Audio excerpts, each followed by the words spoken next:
Well, thank you all for coming out this afternoon. I'm somewhere between the caffeine buzz and the food stupor, so we'll see how all this goes. Um, but yeah, I wanted to give you an update on where we are with this conservation planning effort on the Colorado River.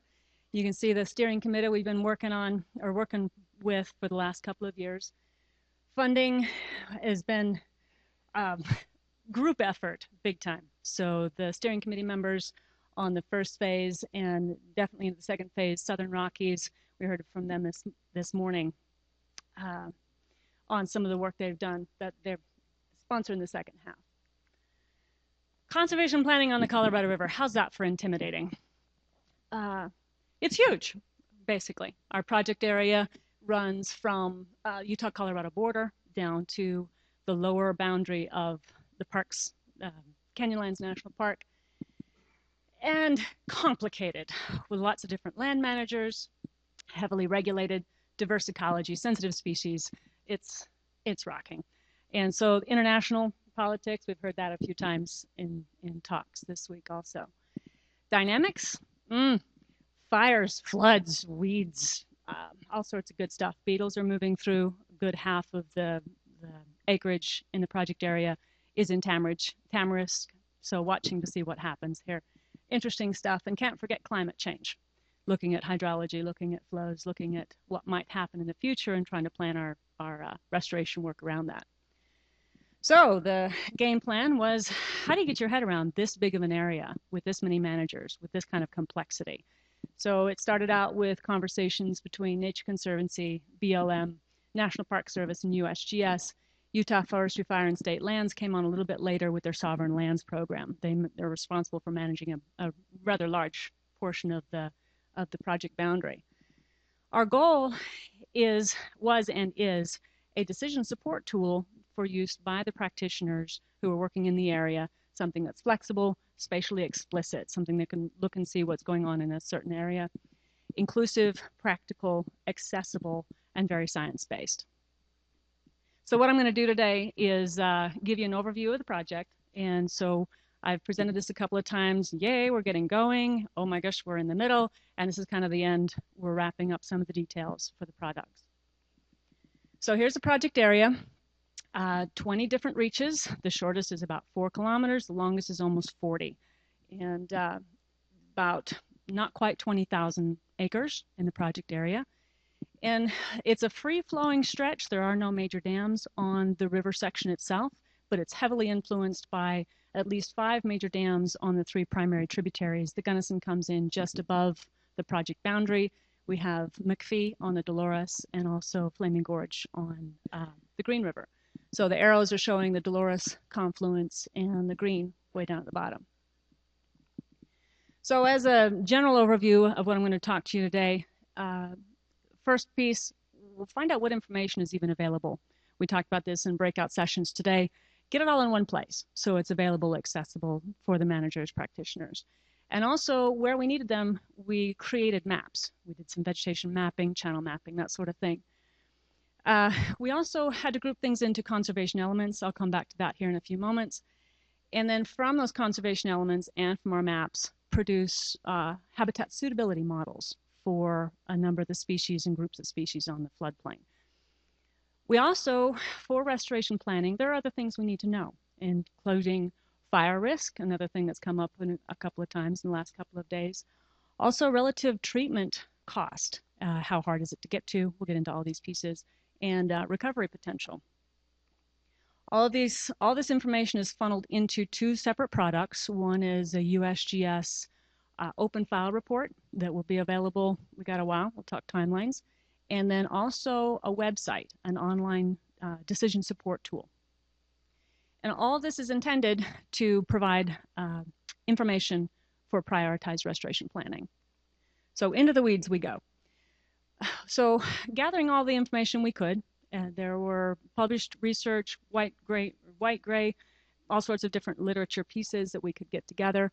Looking at ecosystem trends, where is this thing going in the next 10 years, in the next 20 years? What are the trends that are ongoing now? Which ones are the ones coming up? Trying to loop those into restoration planning. Geomorphology and fish habitat studies. We do have the 4 endangered species of fish in the area and a few birds. Sensitive species. And a lot of this, we leaned pretty heavily on local knowledge. A lot of it was published information, not everything. So we needed to know what other folks in both the local area and the region knew. So this is an example of some of our mapping. We had some high resolution photography flown in 2010, 0.3 meter resolution. From that, we did cover mapping. The Park Service had a extremely patient, dedicated woman doing a lot of the cover mapping. And we also did reaches, channels, high flow, low flow, channel bars, and then collected a bunch of information on the human impacts on the floodplain. Where are the roads? What's the land ownership? Where are the boat ramps? And where are the historical fires and treatment areas? Okay, so back around to conservation elements. What on earth? So looking at the suite of species that live and use this bottomland boundary, there's a mess of them. And so we needed a way to group them in such a way that the management recommendations or the strategies made sense. So we grouped them based on their habitat needs. And this was, again, from literature. Some of them are very well documented. Southwestern willow flycatcher, yellow-billed cuckoo, others not so much. And so we would kind of put them in, and again, leaning on our local natural resource specialists. Based on habitat needs for terrestrial species, often there were groups of species.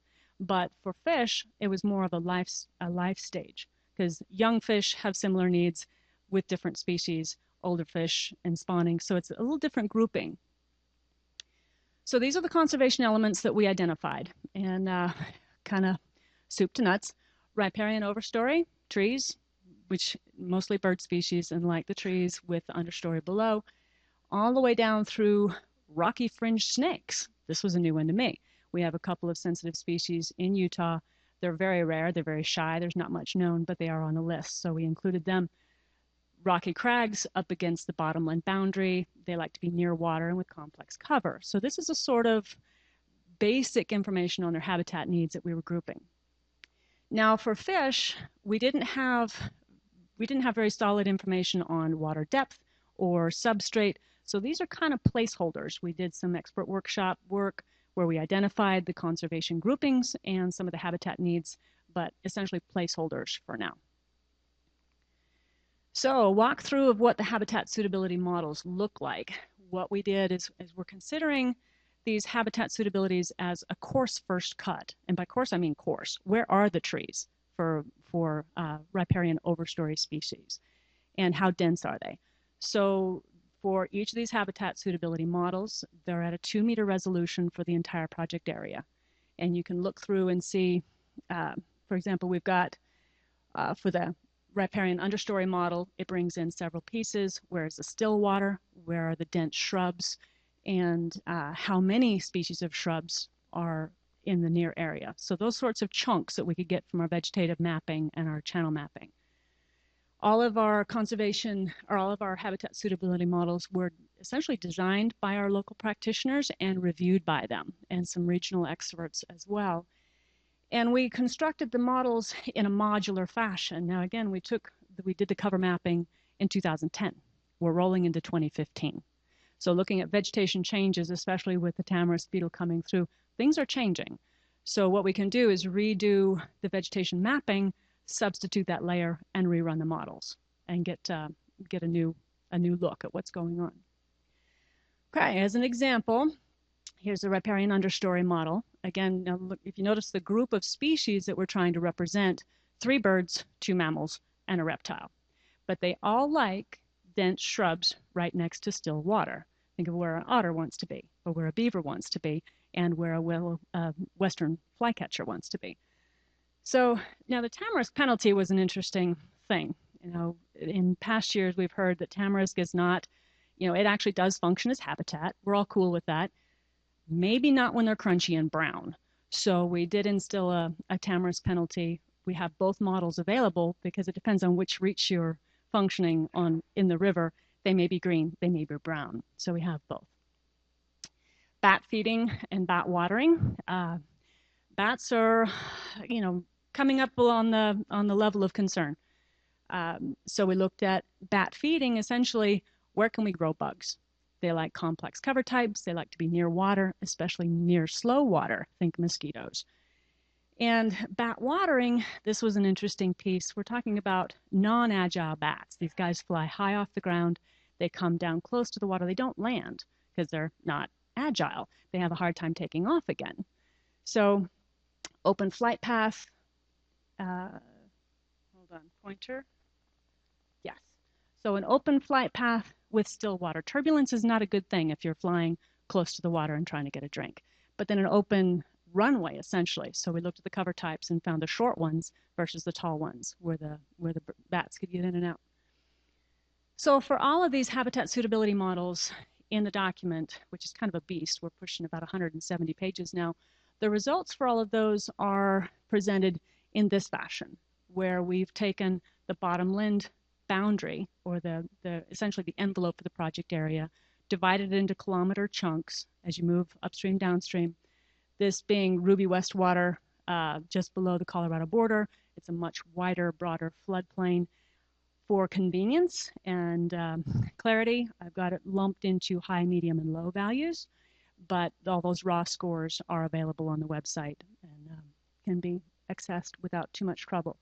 Also, wow, colors are rough.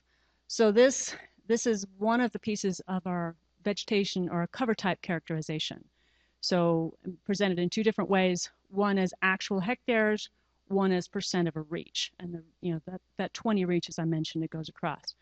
So you can see from the bars, tamarisk is pretty much everywhere. And willow is awfully common. You can see the skunk bush sumac is mostly above Moab Valley, which is reach 13, where the privet, the New Mexico privet, comes up mostly in the lower reaches. You can kind of see some of the trends. It's a long river stretch. So supplemental models, these are the other things we needed to know for restoration planning. And I got these out of order. So we did 2 workshops. One is a design. Let's see what we can do with the information we have, the data available, and which are the critical pieces to know for restoration practitioners. So we identified first which models were possible, and of those models, which ones were the most important of the factors that were most valuable to have. And then crunched the numbers, got the spatial data sets ready, came back and we looked at them to see how did we do. And with the local knowledge, with the resident eyes, kind of I won't call it a BS check, but close. But so that's where the 3 primary supplemental models came from, is the potential for natural recovery, relative cost of treatments, and risk of fire. So for recovery potential, these are the 3 components that went into it. We had amazing, benefit of having high flow just 2 weeks after post-peak in 2011. So we could actually map the boundary of high flow. And so we had, where is overbank? We got it. We can see it. Where is average low flow? We got it. We can see it with a 2010 low flow. So we could look at, well, where are things well watered? We've got the difference between the 2. And also, where is the native cover? Is it dominant? Is it common? Or is it barely there? Versus the non-native cover, is it occupied by weeds as a penalty? Because you can have a wide open gravel bar, it can go either way. It depends on who's there. So relative cost of restoration, Mike White got a phone call from me on this. How far can a crew hike in a day, basically, and get in and get out? So big question, is your site available by road? Is it a flat spot, open spot near a road where you can take a 4-wheeler in to do treatments? Or do crews, can they hike in and out? Or do they actually have to camp and raft in, such that they might have to do in the Escalante Basin? It makes a big difference in cost and planning. But in addition to that, it was a question of, well, what kind of critter are you, what kind of weed are you after you when you go in? Is it a woody weed, which takes chainsaws, or is it just herbaceous, which takes another suite of tools? Or are they both there? So big questions in terms of cost. So not just what type, but also what abundance for each of those. Risk of fire. We bumped into that topic a few times in the last couple of days. So for this, talking to the practitioners again and the botanists that were helping us out, okay, other than tamarisk, who burns really well? So abundance of tamarisk, And risk to what? Ecological concerns, essentially riparian trees. The shrubs will mostly come back. Other things we're not concerned with. Lots of other folks smarter than me have the handle on the risk to human developments and human issues, so we're pretty much focused on the ecological risks. And distance to ignition sources, campgrounds and roads. The natural fire is just lightning, so it's everything above minus the human factor. Okay, that was fun. Now what do we do, right? So we have all these data sets together, and how do we put them to work? Now, one of the complexities with this river stretch is we have 4 different management entities with Park Service, BLM, sovereign lands, and the public entities to include Nature Conservancy. Each of those has their own priorities, their agendas, their needs for what to protect, what to restore, and why. So we intended this to all be available to them so they can design their restoration priorities. Primarily, in general, protect high value resources, whether they're ecological or for one reason or another. In the Colorado Basin in July, having a nice tall tree for shade becomes really important. So sometimes that will be one of your high value resources. And then to restore, where do you start? So some places you don't have to worry about, one, because they're already doing okay on their own. They have a high potential for, if you turn around and walk away from them, they're likely to do okay. So let's not worry about them, at least not until we know we have to. And the flip side of that is they're in such poor shape that it will take a huge amount of money, and I'm not sure on the benefit. So that's part of this, is just prioritizing. So integrating the pieces, this is an example of how we can combine this. Now, this can be done in GIS, actually laying the layers together, but I haven't got that far yet. So if you follow the A's, and again, the colors are a little sketchy on this first one, but you can see a little bit of difference between the yellow and the green in terms of low habitat value to moderate habitat value for the A's back in these little tributaries for understory species. Looking at the cost, low to moderate. And then over here, recovery potential. Low recovery potential, it's not going to change if you don't do something about it, is kind of the message there. And it's going to need a nudge. It's going to need some help. And then cost, moderate to high. Now contrast that with the B's down here. You've got some moderate value habitat that's dominated by natives. It's already got high recovery potential. So it's all right by itself. And then relative cost is low because it's already pretty well on its way. Similar concept, you've got the C's over here. You've got, this is for riparian overstory. So we have trees, and trees with some complex shrubs underneath. But look at the fire risk in the same area. So, maybe we better bump that one. But then the D's, that's just kind of muddy. You've got moderate habitat values, not much in terms of mixed fire risk, but moderate and high cost. So that one says, well, let's go look at the individual layers and find out why the values are strange. Those are all available on the website.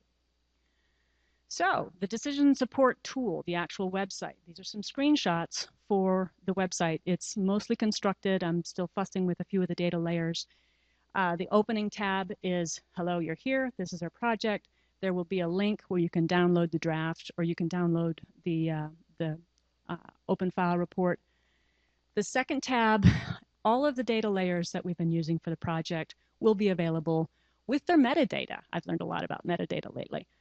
And getting that all organized, downloadable. So if you have your own GIS shop, you want to take the models, play with some of the values, play with some of the weighting, they're there. For those who just want to use the data, not necessarily manipulate it, there are interactive maps. So they're packaged. You can turn layers on and off, zoom in, zoom out, move up and down the project area. Also, for each of those 20 reaches, we have descriptions that I've extracted from the document itself. What's the geology? What's the typical vegetation? What are some of the fluvial geomorphic features?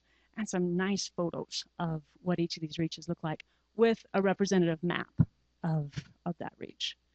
So wrap up. The timeline, the USGS document, excellent, is in peer review. So another 4 to 6 months, it should be on the streets. Website will be a little quicker. The ultimate goal, again, is a planning tool that's available, practical, strategic, science-based to inform restoration practices. Contact information is on the bottom, and with that, I'll answer questions.